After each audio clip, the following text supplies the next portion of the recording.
Hey guys, my name is Miska and welcome to Overwatch Central. Blizzard have had a lot of long-term plans and very few actions to change competitive over the past few years, unfortunately. And I would love for that to just be months, but it's been a long time since we've seen any major change. There's two main factors at play, and it has one to do with the community and how we are getting a bit sick of how ranked works right now. I think a lot of people would agree that ranked right now is not where you want it to be. It's not the experience that we want it to be, and a lot of the time not the experience we want when playing Overwatch. This is mainly what sparked the role lock or role queue discussion, and I did a poll today actually asking the player base, in this case our audience, what you want when it comes to changing competitive.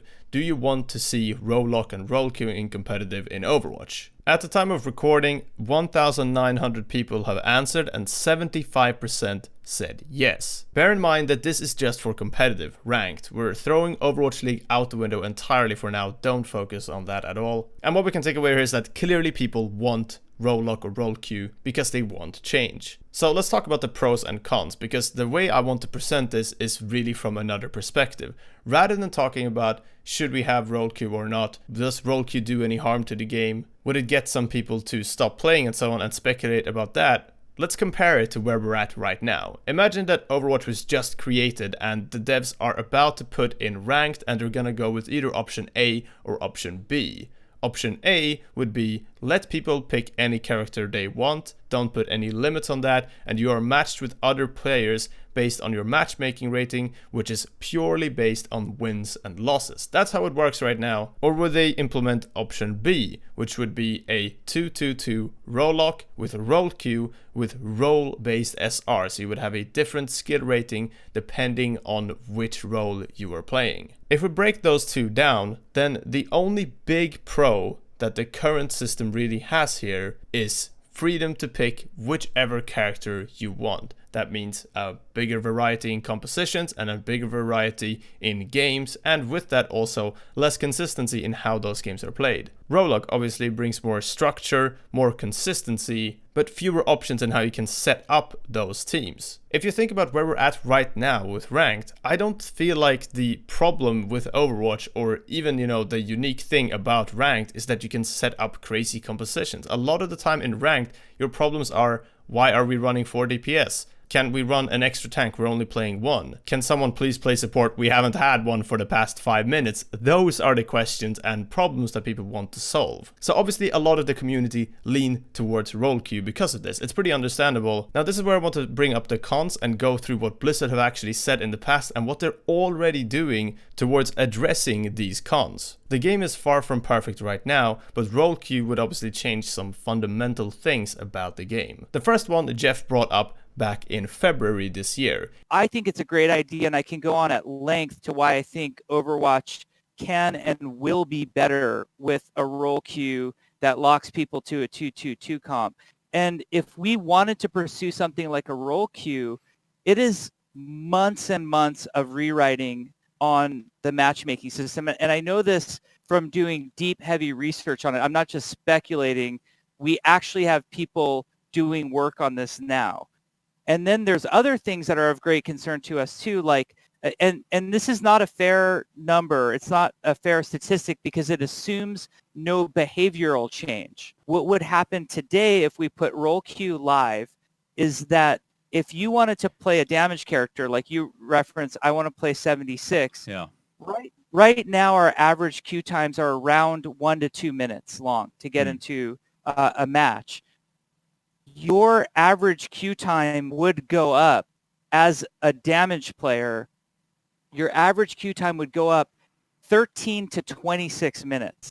I don't know where he got those numbers from. I assume some internal testing to see how people would normally queue. If you look at Overbuff right now, you can see that we're much closer to 1/3 of playtime for each of the 3 roles. But Jeff did say that they were looking into this more, but it was also around this same time where talks about Overwatch matchmaking splitting up the roles into role-based SRs. You would have a different SR for tank, DPS, and support. And funnily enough, just a few days after this interview, Jeff went on the Overwatch forums and actually said himself that, quote, If we did role queue, we would do separate SRs. This is one of the things I think would be really fun, plus make the game way more balanced and improve matchmaking. So this is a pretty big indicator that Jeff is all for it and wants to explore that option further, right? This part specifically wasn't really discussed in the Stylosa video, but Jeff talked a lot about player behavior, and this is very key. Right now there might be a lot of people that want to play DPS because they feel like it is fun to play DPS. If you don't have a proper team comp, then playing tank is really not fun, playing support can really suck, but playing DPS you can still find some fun in, and that's often why a lot of people gravitate towards that and go, I'm just gonna pick DPS and do my thing, whatever. So according to Jeff there, we want more people to play tank, we want more people to play support. This is an issue that Blizzard are actually already addressing in a very clever way, and I'll get to that in a second, but first off,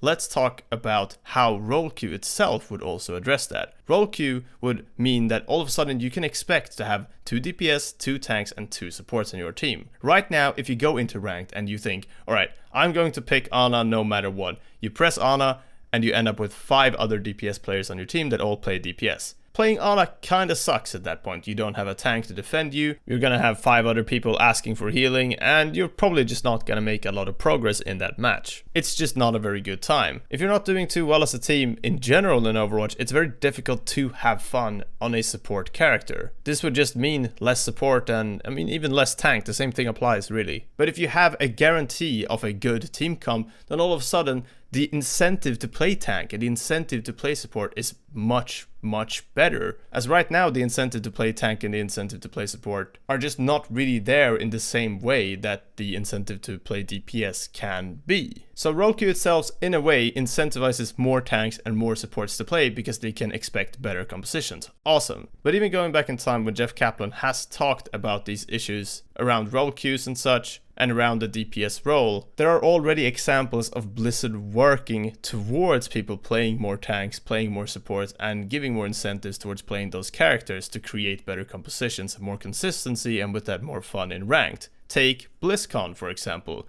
We learned that a lot of the future characters were already in development. Look at the distribution between tank, healer, damage. We know that we need a lot more tanks to support. We have many plans. Awesome. I'm not exaggerating when I say this. We're literally working on up to 6 heroes right now. Really? Yeah, we have the next 6 planned. That's awesome.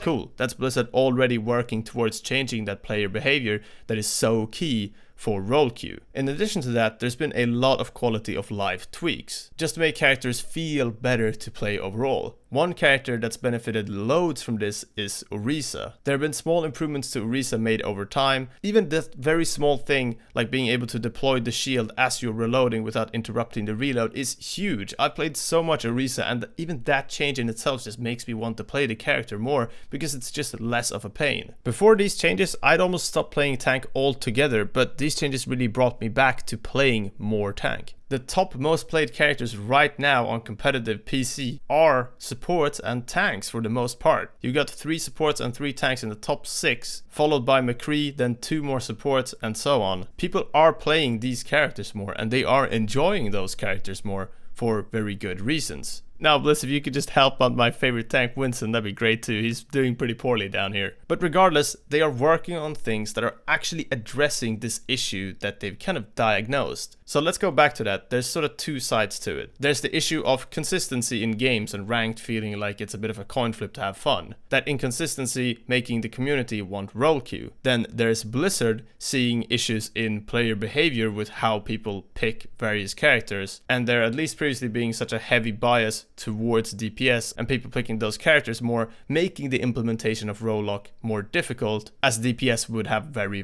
long queue times. So if Blizzard are able to actually address these player behavior issues by making more tanks, making more support heroes, tweaking the current ones so they are just more fun, or at least just feel better to play because of quality of life improvements, and at the same time finding a good way to implement role queue, then everybody's happy, right? The communities had their solutions, so they're fulfilled. Blizzard have managed to do what they want to do with the game, and the health of the game has stayed at a very good level. The only thing really left at that point is to discuss these changes that role queue brings in the way that you won't be able to run, say, a GOAT comp of 3-3 anymore. You can't run 3 tanks and 3 supports in a 2-2-2 role lock. And that really is that last con of limiting compositions. There's two arguments I want to bring up here that I think are super key that I feel like a lot of people miss as well. Yes, this would limit certain compositions, but even that doesn't have to be a bad thing. Instead of just looking at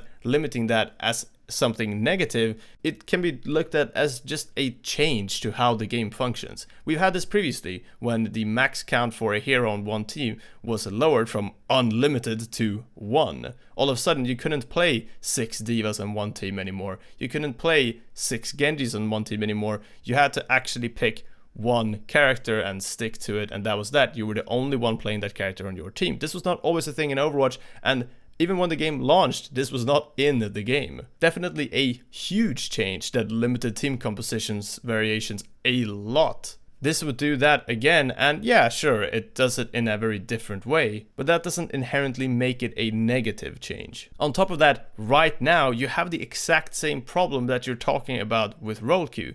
Some people that are saying that role queue might be bad, or even some people that want role queue but are worried about some of the consequences, like myself sometimes, will think, well, what if I just get another Reinhardt main and I want to play Reinhardt as well? We can't both play Reinhardt, and if you have those 2 tank slots, you need to figure out another way to fill those out, and that's gonna create problems. That's a pretty natural way of thinking, and that might be an issue in some games here and there, but right now, that's an issue in pretty much every single Overwatch game. Anyone can pick any character, and Avast put this really well, so I wanted to play this clip for you because he just worded this so perfectly. Buddy, what do you think happens now? What happens when you get 4 Reinhardt mains? What happens when you get 5 support mains? What happens when you get fucking 6 DPS players? Huh? Dude, wait, so because it won't fix it entirely, we should abandon all progress? What is your thing? Because our pipes sometimes for our house explode, we shouldn't have indoor plumbing, we should sit in the street like animal? Like, it doesn't have to be perfect, it just has to be better. It just has to be better, chat. We can do better. We don't have to force, we don't have to be bad. It could be better, chat. It doesn't have to be like this. And this really is what it all comes down to. That one con that is highlighted around 222 that would limit compositions and such already exists in Overwatch Ranked in pretty much every single game. You wouldn't make that worse, you would just change the way that worked. With all the other improvements that 222 would bring, currently I'm very much leaning towards bringing it to the PTR, trying it out, and seeing how it could actually affect Ranked, rather than just talk about how it could maybe negatively affect the Overwatch League, or even just speculate about what could happen with it, rather than just giving it a go. Some people have pointed out that Ryan and I might be changing our minds about this, but simply because we're bringing up other points of views on the channel doesn't mean we're just changing our minds about what we think about it all the time. If you go back to videos in March, you can hear me say a lot that I want to just see role queue on the PTR to at least be tried out. And here I am, nearly 4 months later, talking about the same thing. This is the problem. Blizzard are very slow with making these changes, but at least this time they seem to be somewhat calculated around how they are planning their moves and what they're doing with it. They know there's an underlying issue in inconsistency and not so fun ranked games. They know how they can kind of make player behavior change to hopefully address that, and the community have one particular method that they'd love to see implemented: role queue. Over the past few months, with the way Blizzard have been talking, and also the changes they've actually made to the game, hero types they are working on implementing more, Blizzard's action are actually telling us that they are kind of preparing for role queue. I really hope we get some official word on this soon, and I wanted to use this video to highlight these things around role queue in ranked specifically, not Overwatch League. Because there's so many mixed messages, people have different opinions about how it should work in Overwatch League versus ranked, that I wanted to take this time to really talk about ranked in itself and what these fixes and changes would actually mean, what Blizzard are doing right now, and what that can result in, instead of having this very frustrated conversation around it. Alright, that's everything for this video. Hope you guys enjoyed. A bit of a long one this time around, but I wanted to get this off my chest. Thank you very much for watching. I'll see you guys next time.